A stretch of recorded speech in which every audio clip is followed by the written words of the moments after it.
හයි ළමයි කොහොමද? දැන් මේ කතා කරන්න යන්නේ මේ මාපංක සහිත අනුකලනය. හරි? අනුකලන ඔයාලා දන්නවා කතා කරලා. හරි? අනුකලන පාඩම ඔයාලා ඉගෙනගෙන තියෙන්නේ. හරි? විශේෂ අවස්ථාව මාපංක සහිත අනුකලනය. හරි?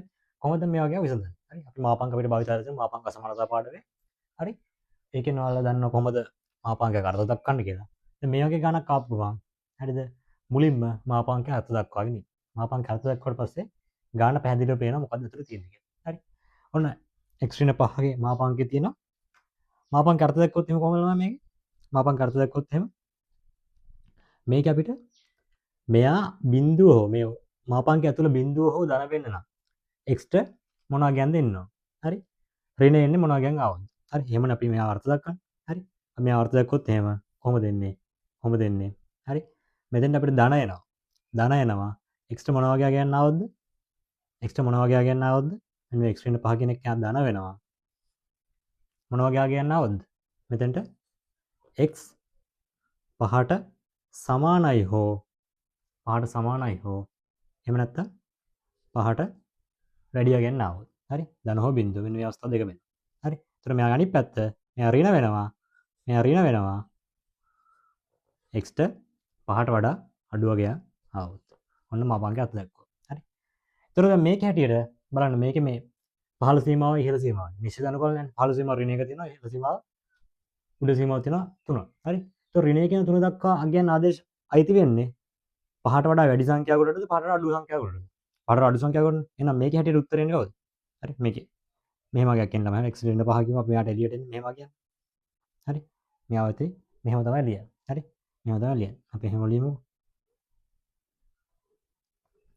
x ට 5ට අඩුව ගියාම මෙහෙම වෙනවා. නැත්නම් මෙයාට ඍණ අගයක් එනවා. හරි. ඒතකොට මාපංකය අර්ථ දක්වන්න මෙහෙම ළමයි. හරි. ඒතර මෙතෙන් උත්තරේ එන්නේ කවුද? ඍණ x ඍණ 5 තමයි මෙයාගේ උත්තරේ එන්න ඕනේ. ඍණ 1 ඍණ x ඍණ 5 මාපංකය ඔන්න අයින් කළා. හරි. මෙයා සුළු කරගත්තොත් එහෙම ඍණ 1යි 3යි මේ වරහන් සුළු කරගන්න පුළුවන් අපිට කොහොමද එන්නේ? 5 ඍණ 5 ධන ඍණ x නේ. කොහොමද එන්නේ? හරි. මෙයා අපිට විසඳන්න පුළුවන් එතකොට 5x ඍණ x වර්ගයට 2 මෙයාගේ එතකොට මෙන්න මේ සීමා දෙක ආදේශ වෙනවා. මේ සීමා දෙක වෙනවා ආදේශ වෙනවා. හරි උත්තර ගන්න පුළුවන් ළමයි. හරි. මෙතන ගත්තොත් එහෙනම් මොකද? අර මෙතනත් අපි මාපංකේ අර්ථ දක්වා වෙනවා. මෙතනත් මාපංකේ අර්ථ දක්වනවා. මොකද අර්ථ දක්වන්නේ? මාපංක අර්ථ දක්වොත් එහෙනම් ළමයි x ඍණ 1 x ට මොකද වෙන්නේ? මෙතන ධන හෝ බිංදුව වෙන්න නම් එක්ක එකට වඩා වැඩි යගෙන එන්න ඕනේ එක්ක එක එන්න ඕනේ. එහෙම වුණොත් මෙයාගේ උත්තරේ ධනාගයක් තමයි. හරි. ඒතර x ඍණ 1 තමයි එළියට එන්නේ. එහෙම නොවෙනවා නම් මෙයාගේ ඍණාගයක් තමයි එළියට එන්නේ. හරි. අවුට්පුට් එකෙන් ඍණාගයක් එන මෙහෙම වෙන්න ඕන. x එකට වඩා අඩුව ගන්න එන්න. හරි. දැන් මෙයාව එතකොට 0.5 අතර කියන්නේ මේ කැලේ දෙකටම අයිති වෙනවානේ. 0.1 එකට අඩුව ගන්න. යට තමයි බිංදුවේ ඉන්නේ. එකට වැඩි යකින් යට තමයි 5. එහෙනම් මෙන්න මේ කැලේ දෙකටම අදාළව මේ සීමාව කැඩෙනවා. කොහොම සීමාව කැඩෙන්නේ? බිංදුවේ ඉඳන් එකට එක සීමාවක් කැඩෙනවා. හරි. බිංදුව ඉඳන් එකට ගත්තොත් එහෙම එතකොට ඍණාගයක් එන්නේ. ඍණ x ඍණ 1.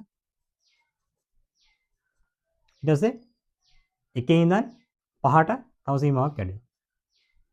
එකේ ඉඳන් 5ට ගත්තොත් ධන x ඍණ 1. හරි. මේ දෙකට උතර වෙන වෙනම අපිට අනුකලනය හොයන්නයි තියෙන්නේ. හරි. මෙතන එනවා 1 ඍණ x dx x විශයෙන් අනුකලනය කරනවා. මෙතන 1.5යි x ඍණ 1 dx විශයෙන් අනුකලනය කරනවා. හරි. මෙතන විසඳුවොත් එහෙම ළමයි ඉන්නේ කොහමද? x ඍණ x වර්ගයට 2 මෙතන ඉන්නේ 1.0 සීමාවද? මෙතන එනවා x වර්ගය ඍණ x 5යි 1යි. හරි. ඔන්න ඔගේ අන්තිම උත්තර හොයලා තියන්න ඔයාලා සීමාව ආදේශ කළා. හරි. මේක තමයි හදන ක්‍රමය. මුලින්ම මාපංක සහිත අනුකලනයක් ආව ගමන් මොකද ගන්නේ? මෙන්න මේ මාපංකේ අර්ථ දක්වන මේ සීමාව ඇතුලේ කොටස් දෙකකට කඩන්න ඕන නම් එහෙම කරන්න. එහෙම නැත්නම් එක සීමාවකට විතරක් අදාළව මේ මාපංකේ අර්ථ දක්වාගෙන ඉතින් යට ගන්න හදන්න පුළුවන්. සීමාව ඇතුලේ කොටස් දෙකකට යනවා නම් හරිද? කොටස් දෙකකට යනවා නම් වෙන වෙනම ගන්න හදන්න පුළුවන්.